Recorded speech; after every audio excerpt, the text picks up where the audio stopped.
You're tuned in to Oilers Nation every day with Tyler Yaremchuk, live every weekday on the Nation Network YouTube. A chance to extend the heater to 5 games, and all you have to do is beat the Tampa Bay Lightning? I mean, come on. It's getting too easy for the Edmonton Oilers. Let's get into it with the lead.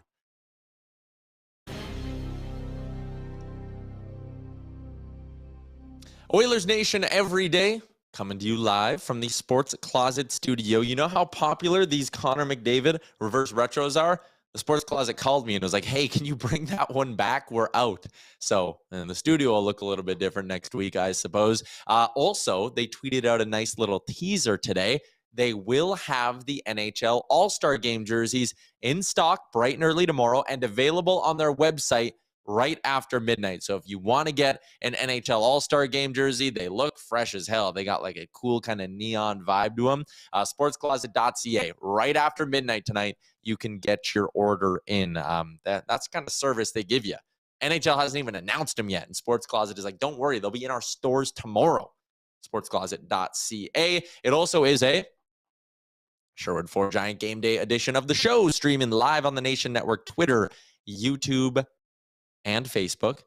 The YouTube chat moving along pretty well here. Rusty the Reckless Optimist is the guy who gets the first comment today. He says, have a great show, boys. I'll be listening after class. I think Kane scores a goal tonight. And McDavid has a 3-point night. Oilers win 5-3. And he ends it with an emphatic, let's go Oilers. Love it. Oilers and Bolts tonight. Edmonton looking to extend the heater to 5 games. And I'm going to bring in my guy Liam here because Liam, I was sitting, I was like, it's a game day. No one's here. Jay's not here. Liam's not sitting in his usual spot, but it's because Liam redecorated his house and you really want to show it off. It looks fresh as hell. You got the background going and all that. There he is. Yeah. And there I am. We'll explain. What do you got going on here? Walk us through the decor. So we got a lot going on here. You might think I'm in a completely different place, and I kind of am. I moved my desk to the corner of my office. So I'll give you a little tour. So on this side, this is a Dustin Penner jersey. I know what you're thinking. Is that a signed Dustin Penner jersey, Liam? Yes, it is a signed Dustin Penner jersey. So that's big. We've obviously got the one thing that was in the studio previously in the I guess that's a bottle cap. Then we also have for a big bottle. The banana Lego man, which is truly special. That was a big Christmas gift. And then here we just got a couple of Marvel things. This actually Daredevil bobblehead is signed by Charlie Cox himself. So it's been big. It's a big office upgrade, and I got a couple other things there, some golf stuff. So it's good. We're going to make some more upgrades. I got some other stuff coming. I just got to buy a shelf. And I think we're going to be ready to go here. Maybe the One Direction sign will finally get on the show, too, after I've been bragging about that. I know the YouTube stream is struggling along right now, so apologies on that. We will get it back up and running at some point here on the show. Yes, Damien, we do need a new IT guy, or we just need better internet in our office. Someone said better internet in my basement. Katie, the internet in my basement is great. We're trying to use podcast studio Wi-Fi, and that seems to be the problem.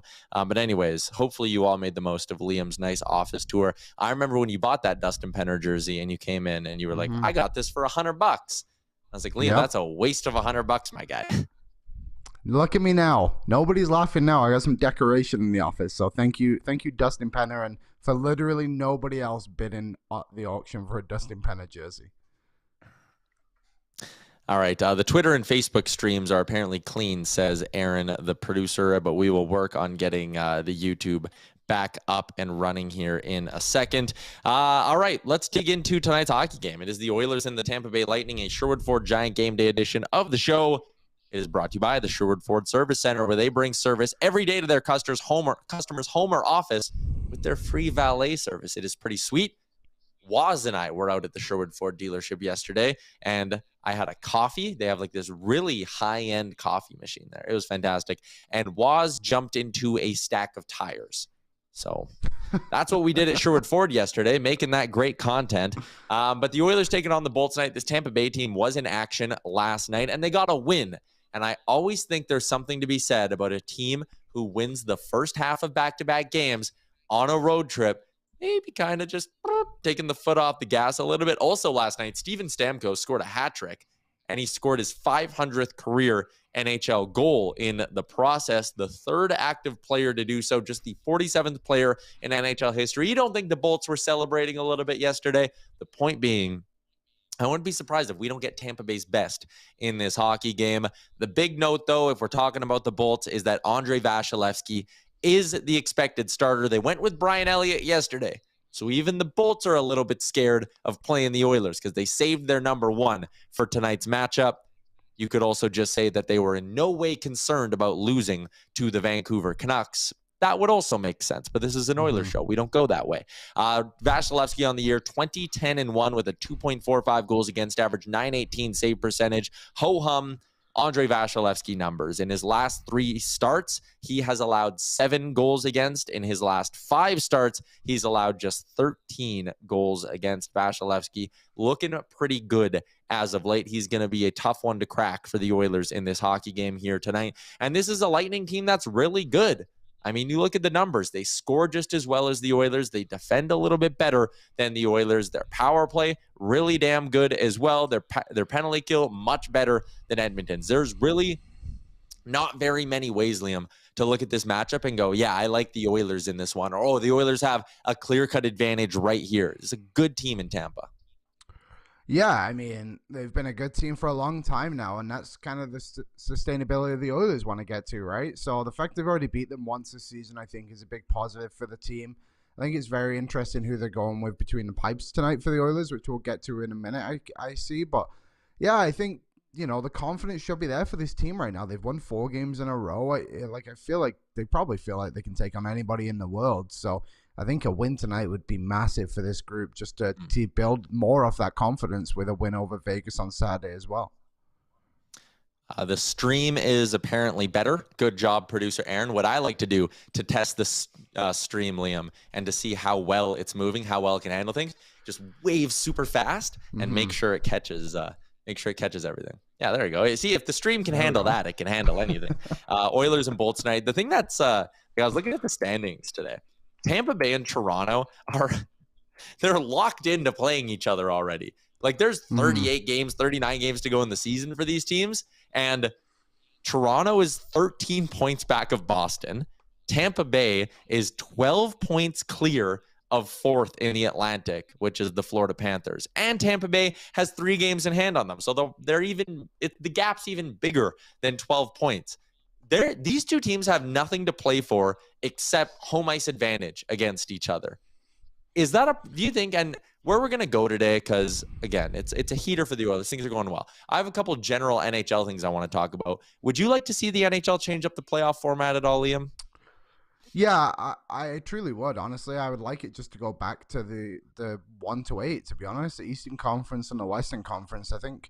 You know, like, I get the kind of purpose around these divisions was to create rivalries, but also now we're just, in general, not seeing the best teams get to where they deserve to be, and I don't think that's doing justice to the players, and also the NHL, is it really marketing itself any better if the best players aren't getting to the Western Conference or Eastern Conference Finals? Like, I just think that'd be better for everything all above, and yeah, that's what I think. I think these divisions, if they were a good idea, but I don't think they've gone as well as they should have. Yeah, and to be fair, right now, if it was 1 versus 8, Toronto and Tampa would still play each other, but there would at least be, for them at least, second in the conference up for grabs because, Toronto's only 1 back of the Carolina Hurricanes and things like that. Tampa only 3 back of the Carolina Hurricanes. So there still would be some seeding to play for. And when you go to this system, right now, there's just a lot that feels really predetermined around the NHL. And that's too bad. Even the playoff races aren't that great right now. In the West, St. Louis and Nashville are still hanging on, but I don't really have much confidence in either of those teams hanging on for that long. I'm not a big believer in the Blues or the Preds. I guess there is the race between, one of Edmonton, Colorado, Calgary. Guess you could lump LA, maybe Minnesota in there as well, but not really. They got a lot of games in hand. One of those 3 is potentially going to miss the postseason. So that's an interesting race, at least in the West. In the East, I mean, it's starting to look a lot like it did last year, too. So maybe the NHL does need to rethink the playoff format is a little bit here. Greg has a good point. There's rivalries regardless. The division thing is stupid. Yeah. I think the best way to do it is just create more rivalries in the regular season. Like that's just a better way to have it going, right? Like it wasn't that long ago that you had to play Calgary 7 times a year, and I feel like everyone just gets up for those games all the time, and that's what people want to see. Yeah, the playoffs are great and everything, but just give us both. Give us an opportunity to have both of those. Mm-hmm. Yeah, and the chat is with you. Dr. Gonzo says 1-8, amen. Curtis says he hates the playoff standings right now. Wise Kyle, though, says keep the divisions. So, and Joey says we need to go back to the old school format. I have another idea, Liam. All right. We have not seen, and I shared this on Daily Faceoff Live today. So if you watch that show, you've already heard this idea, but I want to go a little bit more in depth on it here. We haven't seen a single good trade yet this year. It is January 19th. We are 6 weeks away from the deadline, and it doesn't even seem like there's anything that is that close. That's disappointing, no? Yeah, it is. I'm trying to think. Like last season, do you know when we saw a big trade for the first time last season offhand? Like, I don't know, but I guess Eichel was the big one, wasn't it? And yeah, before that, wasn't even like Matt Duchene traded kind of early in the season too a few years ago? Like, it's kind of a random one, but like we're getting names at least, and now we haven't seen anything. There was a trade yesterday, and I'd only heard of one of the players, and he was like Jesper Walsbury or whatever his name was. I guess I can't even remember his name. That's how good he is. So. Yeah, it's just you would like to see the NHL kind of mix it up and take a little bit of the NBA brand into itself and kind of give us some stuff, make some changes around the league. But yeah, I just don't think the NHL is like that, and I think we spoke about it with Frank too. Like everyone is just thinks they're kind of in it, I guess, at the moment. Like maybe teams just got to start, the market's got to get a little looser for teams to start making some trades. Yeah. Last year, February 14th, we had the Tyler Toffoli deal. So, maybe things will start to heat up in the next month here. But if you remember last year, the deadline was also a lot later, right? Like the trade deadline last season was March 20th, I believe, March 21st. So this year it's 3 weeks earlier. So this is right around the point in the season last year when we would have started to see moves like the Toffoli deal. And it sounds like there's nothing close. And a big reason why is the salary cap. And I know that in the next few years, it's going to start climbing up, right? They're out of this sort of COVID malaise that the league has been in for a while. So here's my idea. Giving GMs sort of a little bit of a life raft, but giving it across the blanket of the league. And this actually doesn't even take messing with the CBA all that much. But my idea is on January 1st, the day the calendar flips to the new year in the NHL season, each GM is given a cap credit of like $3 or $4 million. Not a ton, but in the range where you could add a piece. And basically that is a chunk of money that you can exempt from the cap, but only if you use it on a traded player. So if you acquire a guy that's $6 million, the first $4 million of his contract is off the books. If you want to acquire 2 guys that are each worth $2 million on the cap, you get that $4 million exempted. You can only do it if you make a trade. You can't use this money to activate someone off LTIR, to call someone up from the minors. It is only a trade credit. And let me walk you through the sort of different angles of this and why I actually think it benefits everyone around the league. Why would the owners want it? Well, it actually doesn't involve any sort of revenue sharing. In the middle of the season, it's not like teams are going to go out and start randomly signing free agents with this cap credit. They can't because it's a cap credit only for trades. So it artificially inflates the cap a little bit, but it basically just gives rich teams the ability to spend a little bit more money if they want. So the rich owners will like it because they'll feel like, hey, I'm giving my GM a better chance of giving me a longer playoff run, which in turn means more money in my pocket, higher hockey-related revenue. The GMs will want it across the board, I think. The high-end GMs, Ken Hall and Kyle Dubas, those guys, Julian Breezeball in Tampa, you would get $3 to $4 million to go make a trade. Nothing wrong with that. You get to bolster up your team. For some teams in the middle ground, actually, maybe you're a GM who goes, whoa, I saved my money. I wanted an extra $3-4 million to spend at the deadline, so I didn't spend it in free agency. Well, now that GM can freely go spend the cap in the summer, and at the deadline, he knows he's getting a little bit of money back and a little bit of a buffer. There you go. Another check. GMs who are either in the middle or who are at the top would love to get this credit. Easier to make trades because you have cap space. Also, from a player's perspective, there's more money spent in the offseason this way, in my opinion. I think you would get teams who, again, right now might be sitting there and going, hey, you know, we're going to save $2 or $3 million and see what life's like at the deadline. Now they might be more incentivized to, no, I'm going to spend right to the cap every single summer because I know at the deadline or on January 1st, I'm getting this $3 to $4 million cap credit. So boom, another box check. The teams who are down at the bottom, who are sellers every year, the Coyotes, the Blackhawks, the Habs, you know what they'd say?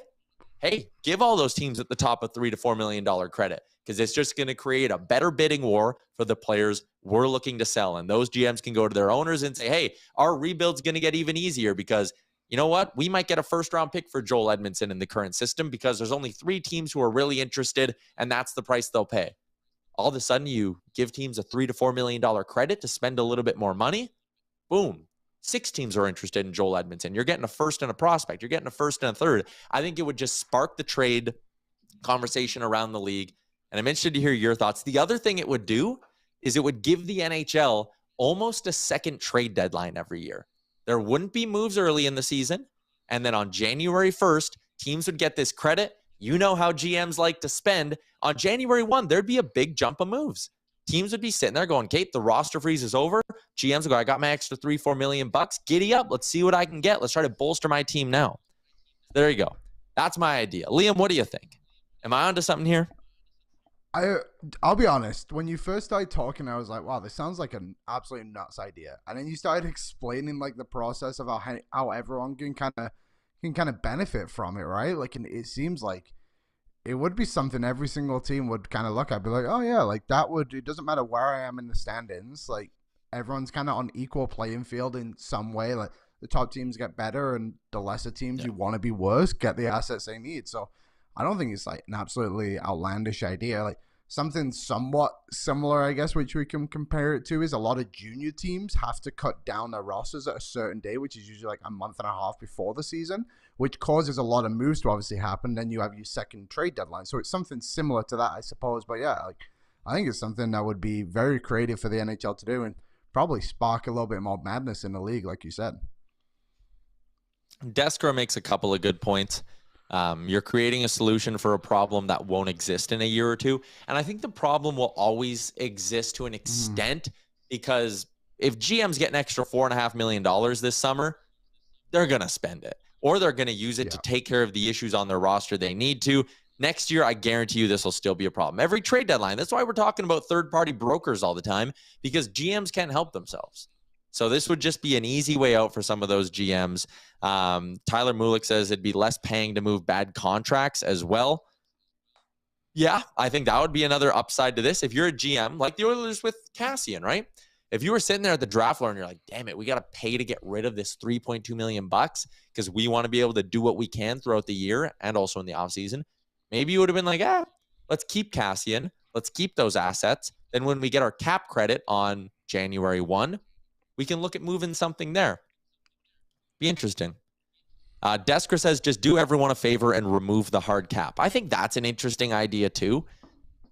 You know, like baseball, right? It's a luxury tax. So New York Mets owner Steve Cohen goes and spends like $1 billion this offseason. Now he's got to cut a check to all the lesser teams in the league that aren't paying the tax, blah, blah, blah. But you basically remove the salary cap. Teams can spend as much as they want. But if you spend over certain thresholds, you then have to pay extra tax on that and dish it back to the league more or less. I'm explaining it in really simple terms. I don't love the idea of the NHL doing that because I think you'll end up with maybe what you had in the early 2000s, which was a couple of teams that spend way more than everyone. The haves and have-nots would become more apparent. And I like having some angle of parity in the league. So not a full hard cap. I don't like the full hard cap. I don't think it's great. But I don't like the idea of just removing it all together and saying spend away as long as you're willing to pay the tax, because then you'll really open up the floodgates. And I think that might be a little bit of opening up Pandora's box. It's also the whole reason we had a lockout in 04-05, right? So I don't know if I would necessarily go there, but I do think there's a bit of a middle ground to be had. And I think maybe giving a credit halfway through the season that says, hey, do what you want with it. Go make a trade. It just makes the sport more exciting. Trades and transactions are more exciting. So why not try to grease the wheels a little bit around the NHL? It's just where the Deskro, Lance NHL was talking. struggles. Yeah. Just being exciting as a whole, right? Like we look at a lot of stuff in the NFL. Like this Tom Brady rumors going around already before he'd even played that game against Dallas on Monday. And in the NBA, these now talks about like LeBron, and we obviously know how crazy their summers are. The MLB, you just mentioned how much money the Mets have spent. Like the NHL lacks in that department so bad, and they do a poor job in many ways of putting their stars in positions to succeed. Like even with the All-Star game, which we spoke about a few weeks ago, how they could maybe even change that up. So we'll see. Like I don't know if the NHL will ever get that creative with its rules under Batman and everything, but I'm kind of with you where it's like I don't know if I fully agree with removing the hard cap, because there's just teams in the NHL who just don't make as much money as like say the Bruins or the Leafs or even the Oilers, I suppose, in that sense. Like the Columbus and your Arizonas, they're going to struggle forever, and then you're never going to build a fan base. So Yeah.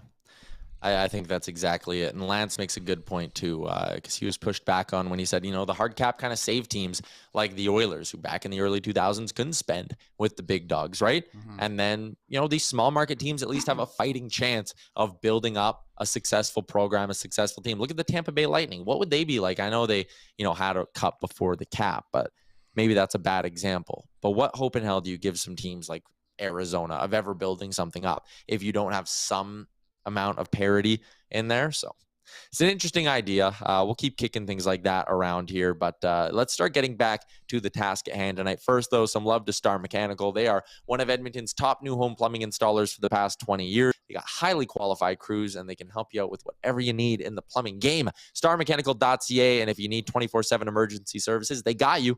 Call them 780-481-8873. It's a Sherwood Ford giant game day here on Oilers Nation every day. And the big note for the Oilers is, Liam, they're going back to Jack Campbell tonight. Campbell, over his last 5 starts, has been remarkable for this team. A goals against average of 2, a save percentage of .924, and he is 5 for 5 in the win department. Skinner not getting another look, and now he's been away for a little bit. Liam, I'll be honest, I wanted to see Stuart Skinner back between the pipes tonight. Granted, if Campbell plays well, and he's beaten the Lightning already this season, one of his better games of the year actually came against this Bolt squad. But we're getting to a point where Stuart Skinner has now not played in 7, 8, 9, 10 days. It'll be 12 days before the game against Vancouver. 12 days in between starts. His last game was against LA when he got yanked. I'm a little bit worried they're going to let Stuart Skinner go cold. I would have gone back to him tonight. Agree or disagree? I fully expected him to go back to him. So I guess I agree. I'm a little surprised that they didn't go with him tonight. But on the other hand, too, like with just all the factors in Skinner and the fact Campbell's been playing well, like maybe that Vancouver game is just the perfect start for him to come back into the lineup. And like Tampa Bay is a hot team, right? Like they're lightning. No pun intended, but fully intended also. They could light him up, and it's a tough first game to come back to. So you go with your hot goalie right now. Vancouver, I know they lost to them right before Christmas, I think it was. So maybe Skinner wants a bit of revenge there too. So I think on Saturday though, when Skinner does come back, it's going to be a lot on the team in front of him to perform in a big way. Like they need to show up for Skinner next time he's in there, because yes, he likely will be slightly rusty after everything he's kind of gone through. And like you said, he hasn't played since last Monday when he didn't even play the full game. So the Oilers owe Skinner a game as the players in front of him, because even before that, wasn't it 2 of the 3? Like he got pulled against, I can't remember the team before that, but either way, the Colorado game, he saved their asses and got them a point there. They didn't help him at all in LA. So if he plays against Vancouver on Saturday, then they got to help him out. It's a tough matchup tonight, so maybe, yeah, you're right. Maybe the Oilers just don't want to throw Stuart Skinner to the Wolves in that regard. The Lightning, 5 wins in a row. They've come against the Canucks, the Kraken, the Blues, the Canucks again, and the Blue Jackets. So I think it is worth noting that putting the Kraken game aside, they have beaten up on 4 kind of lesser opponents over the course of this win streak as well. They've won 8 of their last 10. The other 3 wins in that stretch, aside from the teams I listed, the Blackhawks, the Coyotes, and the Rangers. So credit to the Lightning because they're taking advantage of a easy little gap in their schedule here, but it is worth noting, like they have been beating up on some poor teams. So maybe that's a spot where the Oilers can catch them a little bit off guard in this hockey game here tonight. Let's get to your lineups for this evening's hockey game, brought to you by our friends at Sherwood Ford. The Giant for the Edmonton Oilers. This is what our pal Jason Greger put out the other day from Skate. Evander Kane with Connor McDavid and Leon Draisaitl. Ryan Nugent-Hopkins with Matthias Janmark and Klim Kostin. Ryan McLeod with Zach Hyman and Warren Fogle. McLeod wasn't at the skate, or sorry, he was skating down on the fourth line, but the expectation is that Devon Shore, obviously he's down in Bakersfield now on a conditioning stint, he won't play. And then Holloway and Derek Ryan.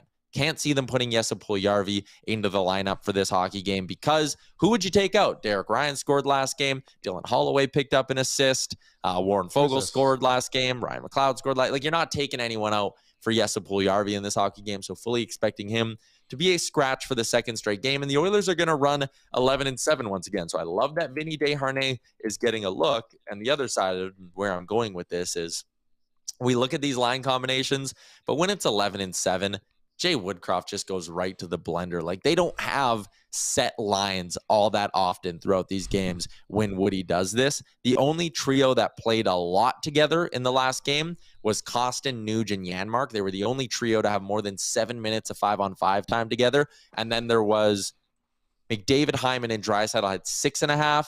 And then there was a line with 4, another line with 3:45. 250, and then a couple with a minute each. So he spreads it out really, really well when he goes with 11-7. And I fully expect that to happen again tonight. If it isn't broke, don't fix it. The 11-7 approach is working right now, Liam. Yeah, 100%. And I guess just a quick note on Devon Shore. When he goes down, so he's just on a conditioning stint, that still counts towards the cap. So his money is still on the cap for the Oilers right now. So it's not like they're trying to clear anything at the moment, but I'm sure that'll be part of it eventually. But yeah, like the 11-7 approach, like you said, like nothing really matters. We essentially just have 11 forwards, and he picks 3 to go out at a time, and then it works or it doesn't work. And right now, it's working a lot. And yeah, like this team, Puljujarvi's on the sidelines, and I don't think that's like a discredit to Puljujarvi to say 100%, but like a credit to the players in the lineup to earn their spots, and that's what you need to do in the NHL. You need to earn your role every single night, and the 3 players there, like Fogle picked up a goal, like you said. Ryan, Holloway both got points. And even Vinny Desharnais is a 7th defenseman, too. Has been playing really, really well. So, yeah, I think this team right now is kind of buzzing. I really like what the fact that Evander Kane is back and they tried to get him involved. He had 7 shots on goal last game and probably a few more other chances, too. So, yeah, this team at the moment, I think Tampa Bay, it's probably not a good time for them to come in and face the Edmonton Oilers. They probably wish they were playing them a couple of weeks ago rather than now. Yeah, absolutely. It is a busy slate tonight in the NHL. We'll get to that in a second. The lines tonight for the Tampa Bay Lightning, unsure because obviously they're not skating today. They played last night. But here's what they went with in last night's hockey game. Top line, Braden Point, Nikita Kucherov, and Brandon Hagel. This trio is red hot, combining for 10 goals in their last 5 games. Kucherov has 9 points in his last 5 games. Steven Stamkos, like I said, coming off the hat trick last night, is playing with Anthony Cirelli and Alex Killorn. Nick Paul with Patrick Maroon, our former friend, the Big Rig, and Ross Colton. Pierre-Edouard Bellemare with Corey Perry and Vladislav Nemesnikov. So that's the top 12. On the blue line for the Bolts, Victor Hedman with Zach Bogosian, Ian Cole with Eric Chernak, and Mikhail Sergachev with Cal Foote. Really interesting how they kind of dice this up. They really don't have a top 4. They do, I mean, when Hedman's on the ice, that's your top pairing, but even that Sergachev-Cal Foote pairing is really, really good. Eric Chernak is a solid shutdown guy as well. Like, this is a good blue line that the Tampa Bay Lightning have, so they can't obviously be taken lightly. They've been to like 3 Stanley Cup finals in a row, and starting between the pipes, like we said off the jump, Andre Vasilevsky, he has won 4 starts in a row for the Bolts. It'll be a tough one. To say the least, it'll be a tough one. I mean, they look at Tampa Bay, they've earned the respect around the league for what they've been able to do, and then they can get these really good players on discount deals because they know they're going to get a chance to go there and actually win a Stanley Cup. But one thing I guess that'll be interesting tonight, and I just thought about it now, Kane obviously got hurt against Tampa Bay, right? So kind of be curious, like if you're at the game, like I wonder how many players will maybe interact with Kane. on the warm-ups or in the face-off circle, like seeing how he's doing and stuff like that. It's just kind of an interesting little nugget for tonight, I suppose. But yeah, like this Tampa Bay team, like this, it's going to be a tough one. I'm glad the Oilers have the home ice advantage with the line changes, so you can at least match up McDavid against the better opponent for him. But yeah, like every line is a threat for this team right now. Yeah, they're good. So that brings us to our short four giant keys to victory tonight against the Tampa Bay Lightning. And mine is, this is a team on the second of back-to-backs, all right? Skate them into the ground, hit them into the boards every chance you get, forecheck hard and play that style. Like against Seattle, I kind of said, maybe you can let your power play win this and just survive at 5-on-5 because Seattle's so deep, it's really hard to kind of out-skate them, out-forecheck them. They're good at that. With Tampa Bay tonight, you need to be the aggressor, and I guess that's a better way to phrase my key to victory. Get pucks in, make the Lightning skate a ton tonight, make them chase you down, and then go hit them when you're putting the puck in deep and make those defensemen or just wear them down by the end of the game, Liam. Like grind, wear down Tampa Bay, and then get a bunch of good scoring chances on Andrei Vasilevskiy because you're going to need a bunch of good scoring chances to beat this guy, but grind down the bolts is my Sherwood Ford giant key to victory. What say you? Yeah, I mean, I think that's a really good one. Just you gotta outwork them. They know how to win hockey games. They've been doing it for a while now, and the Oilers have, what is this? This could be 5 in a row potentially. So against Seattle, they did a really good job of, like you said, just kind of working hard and creating chances and making it difficult for Seattle. And using the speed is a big thing for this team. That's got to be their biggest threat. So for me, I'll piggyback off what you said, but also just keep capitalizing on 5-on-5. They've been lethal, honestly, in this last little streak of actually scoring on 5-on-5, and the power play hasn't 100% been there for them, but obviously it's a threat every time they're out there. So I'll go with just like compete at a high level on 5-on-5. I like that. Drop your keys to victory in the chat. Lance says McDavid is the key to victory tonight. Goes back to our guy, Rusty's prediction that McDavid's getting a 3-point night, and a lot of you are predicting an Evander Kane goal. So let's talk a little betting courtesy of our friends at Betway. And Liam, they have this one at a pick'em tonight, -110 on either side of the money line this evening. If you like the Oilers to maybe cover the puck line, paying out a very juicy +195. The Oilers in regulation is +135. I'm looking at what you got on that screen, Liam. Take me through it. I'm going with the money line. I grabbed it at -112 though, so maybe I'll just see if I can go back in there and at least get a little bit more value. But I'm also just going to go with the Evander Kane shot prop. Somewhat of a, I don't want to call it a revenge game, but I'm sure he wants to get a goal against Tampa Bay tonight after what happened. Obviously a massive accident, but it's what it is. So over 3.5 shots for Evander Kane tonight. Like I said, he got 7 last game. They were trying to tee him up any way they could. He probably would have had 20 shots if they would have allowed him to. So yeah, that's what I'm going to go with. I think the Oilers can keep the streak alive today. Lots of momentum. They're playing at such a high level at the moment. You're catching Tampa Bay on a back-to-back. Yes, you have Vasilevskiy, but also when the Oilers beat Tampa Bay, they played Vasilevskiy then too. So let's see if they can just keep riding this momentum. And you know what? Maybe I'll even sprinkle a little bit on the Evander Kane goal prop too. Yeah, I love the Evander Kane goal prop. I am all in on that one. +175 is the payout that our friends at Betway have. They also have the line for total shots on goal set at 63.5. The Oilers have hit this in 1, 2, 3, 4, 5, 6, 7. I could keep going. No, actually, it is 7. 7 straight games. The Oilers have hit that mark. I like them to throw a ton of rubber on net and for this to be maybe a little bit of a run and gun hockey game between the Oilers and Bolts. Maybe the Bolts coming off a plane ride from Vancouver late last night. Maybe they'll be a little bit tired in this hockey game. So there you go. I like the money line too. I think the Oilers are red hot right now, and it's a decent value spot. And Evander Kane's prop is something I really, really like. Shout out to our friends at Betway 19+. Play responsibly. We got to wrap this bad boy up because it is a short for Giant Game Day. There's a lot going on around here. Shout out to our friends at the Sports Closet as well. Sportscloset.ca. Those all-star jerseys are coming at midnight tonight on their website. So head to sportscloset.ca to get your first crack at those. And Liam, also quickly before we wrap up, actually, yesterday they were hugging Stuart Skinner and giving head pats to Leon Draisaitl. We said, hey, is that an all-star game thing? Or is that, maybe it's Stuart Skinner getting his first start since having a baby and they were going to congratulate him on that because it was his 3rd practice back. We confirmed that. Yeah. I think I got a funny feeling that we're going to see both Leon Draisaitl and Stuart Skinner announced as All-Stars today, hey?